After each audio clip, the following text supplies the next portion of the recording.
معزز ناظرین السلام علیکم ورحمۃ اللہ وبرکاتہ۔ ہمارے یوٹیوب چینل wazibbook.com میں آپ کا استقبال ہے۔ ناظرین، میں زبیر یوسف ندوی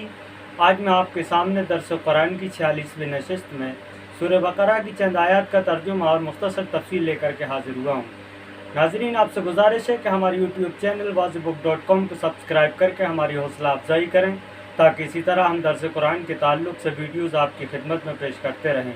الحمدللہ وکفا وسلام علی عبادہ الذین اصطفی، اما بعد فاعوذ باللہ من الشیطان الرجیم، بسم اللہ الرحمن الرحیم۔ افحسبتم ان تدخلوا الجنة ولما یأتکم مثل الذین خلوا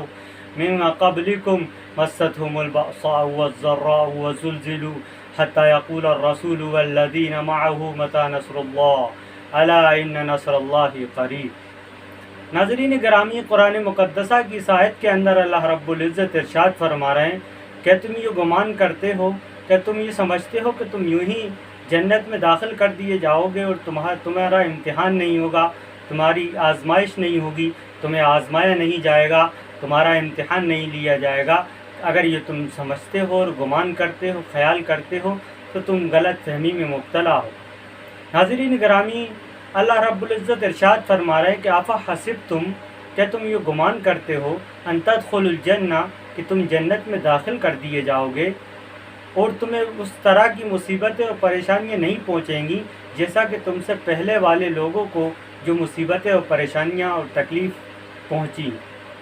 مستهم البأساء والضراء، جب تکلیفوں نے، تنگی نے، پریشانی نے، مصیبت نے جب ان لوگوں کو پکڑا اور جب مصیبت ان لوگوں پر مسلط ہوئی اور پریشانیاں جب ان لوگوں کو پہنچی، مستهم البأساء والضراء وزلزلوا، اور اتنی سخت تکلیف سے انہیں دوچار کیا گیا، یعنی جو پہلے والے جو لوگ تھے ان کو اتنی سخت تکالیف سے اور اتنی سخت پریشانیوں میں مبتلا کیا گیا کہ یہاں تک کہ رسولوں نے اور ان کے ساتھ جو اہل ایمان تھے انہوں نے یہ کہا کہ اللہ کی مدد کب آئے گی، متی نصر اللہ الا صلوا ان نصر اللہ قریب، بے شک اللہ کی مدد قریب ہے۔ ناظرین گرامی، یقیناً یہ بات بالکل واضح ہے کہ یہ دنیا جس وقت سے بنی ہے اس وقت سے لے کے آج تک ہر دور میں، ہر زمانے میں انبیاء کو، اہل ایمان کو آزمایا جاتا رہا ہے، یہ بات بالکل واضح ہے۔ اور خود حضرت ابراہیم علیہ السلام کو اللہ رب العزت نے آزمایا، جس طریقے سے حضرت ابراہیم علیہ السلام کو یہ حکم دیا گیا کہ اپنے بیٹے کو اللہ کی راہ میں قربان کر دو، تو یہ بات بالکل واضح ہے کہ اس سے بڑی اور کیا آزمائش اور ابتلا ہو سکتی ہے، اور اس سے بڑا امتحان کیا ہو سکتا ہے کہ ایک باپ سے اس کے محبوب بیٹے کی قربانی کا مطالبہ کیا جائے۔ اور پھر حضرت ابراہیم علیہ السلام کو اللہ رب العزت نے آگ میں جب ان کو نمرود کے ذریعے ڈالا گیا، یقیناً وہ بھی ایک بہت بڑی امتحان تھا، وہ بھی ایک بہت بڑی آزمائش تھی جس سے حضرت ابراہیم علیہ السلام کو دوچار کیا گیا۔ یہ بات بالکل حقیقت ہے کہ تمام انبیاء علیہ السلام کی آزمائش کی گئی اور ان کو امتحان سے گزارا گیا، لیکن وہ لوگ چونکہ اہل ایمان تھے، وہ لوگ ایمان پر ثابت قدم رہنے والے تھے، چونکہ وہ نبی تھے تو یقیناً وہ لوگ حق پر ڈٹے رہے، اور وہ لوگوں نے صبر کے دامن کو تھامے رکھا اور وہ امتحان میں کامیاب رہے اور وہ امتحانات میں کھرے نکلے۔ ہر دور میں، ہر زمانے میں اہل ایمان کو بھی آزمایا جاتا رہا، جس طریقے سے حضرت خباب بن عرط رضی اللہ تعالی عنہ کا بیان ہے کہ ہم نے اللہ کے رسول صلی اللہ علیہ وسلم سے فرمایا کہ یا رسول اللہ، ہمارے لیے نصرت کی، ہمارے لیے امداد کی دعا کیوں نہیں کر دیتے؟ تو آپ صلی اللہ علیہ وسلم نے فرمایا کہ کیا تم اتنے جلدی گھبرا گئے، اتنے جلدی تم لوگ دعا کا مطالبہ کرنے لگے؟ تم سے پہلے والے لوگوں کے تو سروں پر آرے رکھ دیے گئے اور ان کو آرے سے ان کے 2 ٹکڑے کر دیے گئے اور لوہے کی کنگھیوں سے ان کے گوشت پوشت کو نوچ دیا گیا، اس کے باوجود وہ حق پر ڈٹے رہے، اس کے باوجود وہ صبر کرتے رہے، اس کے باوجود انہوں نے شکوہ شکایت نہیں کی، وہ صبر کرتے رہے۔ یہ بات بالکل حقیقت ہے کہ اللہ کے رسول صلی اللہ علیہ وسلم کے زمانے میں بھی صحابہ کرام رضی اللہ عنہم اجمعین کو جس طریقے سے آزمایا گیا اور جس طریقے سے ان کا امتحان لیا گیا غزوہ خندق کے موقع پر، جس کو خود قرآن نے جس کا نقشہ کھینچا ہے اور جس واقعے کو خود قرآن نے بیان کیا ہے کہ جب مشرکین نے مسلمانوں کو چاروں طرف سے گھیر لیا تھا، اوپر سے نیچے سے، اور اس وقت چونکہ یہ کیفیت تھی، یہ حالت تھی کہ مسلمان کانپے ہوئے تھے، اور ان کے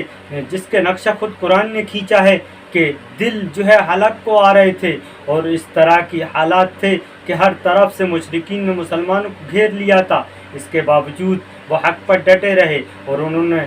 حق کے دامن کو تھامے رکھا، اور وہ ان کے قدم لڑکھڑائے نہیں بلکہ وہ ڈٹے رہے، اور اس امتحان کے اندر بھی وہ لوگ کامیاب ہوئے۔ حضرین گرامی، ہر دور کے اندر، ہر زمانے کے اندر اہل ایمان کو آزمایا جاتا رہا۔ یقیناً یہ دنیا دارالامتحان ہے، یہ دنیا آزمائش کی جگہ ہے، یہ دنیا وہ دنیا ہے جہاں ہر انسان کو آزمایا جائے گا، جہاں ہر انسان کو پرکھا جائے گا، جہاں کھرے اور کھوٹے کی تفریق کی جائے گی، جہاں اہل ایمان کی اور منافقوں کو الگ الگ کر دیا جائے گا، جہاں نفاق الگ ہو جائے گا اور ایمان الگ ہو جائے گا۔ یقیناً یہ دنیا ہے جہاں اللہ رب العزت ہر شخص کو مصیبتوں سے دوچار کرے گا، ہر شخص کو پریشانیوں سے گزارے گا، ہر شخص پر ظلم و ستم کے پہاڑ مسلط کر دے گا۔ یہ دنیا امتحان کی جگہ ہے، اور اگر کوئی یہ شخص سمجھتا ہے کہ وہ امتحان اور آزمائش کے بغیر جنت میں داخل ہو جائے گا تو یہ تو بالکل غلط فہمی ہے کہ امتحان اور آزمائش کے بغیر تو جنت میں داخل ہونا یہ تو ناممکن سی بات ہے، چونکہ امتحان جنت بھی ایک ایسی جگہ ہے جو امتحان اور آزمائش کے بعد ہی ملے گی، جس کے لیے انسان کو دنیا میں تپنا پڑے گا، انسان کو اپنے آپ کو کھپانا پڑے گا اور شریعت اسلامیہ کو پر عمل کرنا پڑے گا، چاہے اس کا من اس کا دل گوارا کرے یا نہ کرے، چاہے اس کے خواہشات نفسانی سے تضاد ہو، اس کے باوجود شریعت اسلامیہ کو اپنانا پڑے گا۔ اگر وہ جنت میں داخلہ چاہتا ہے، اگر وہ جنت میں جانا چاہتا ہے تو یقیناً اس کو اپنے نفس سے مقابلہ کرنا پڑے گا، اس کو خواہشات نفسانی کو پس پشت ڈالنا پڑے گا، اس کے باوجود ہی جنت میں اس کا داخلہ ممکن ہے، کیونکہ یہ دنیا دارالامتحان ہے، یہ دنیا امتحان کی جگہ ہے، یہاں ہر شخص کو امتحان سے گزارا جائے گا، یہاں ہر شخص کا امتحان لیا جائے گا، ہر شخص کو چیک کیا جائے گا، ہر شخص کو ناپا جائے گا، تولا جائے گا کہ وہ کتنا حق پر ڈٹا رہتا ہے اور جمع رہتا ہے۔ جو شخص حق پر ڈٹا رہے گا وہ کامیاب ہو جائے گا، اور جو شخص مصیبتوں سے اور پریشانیوں سے اور آزمائشوں سے گھبرا کر راہ راست سے ہٹ جائے گا تو یقیناً وہ ناکام ہو جائے گا۔ اللہ رب العزت ہم سب کو حق پر ڈٹے رہنے کی، جمے رہنے کی توفیق عطا فرمائے۔ وآخر دعوانا ان الحمدللہ رب العالمین۔ السلام علیکم ورحمۃ اللہ وبرکاتہ۔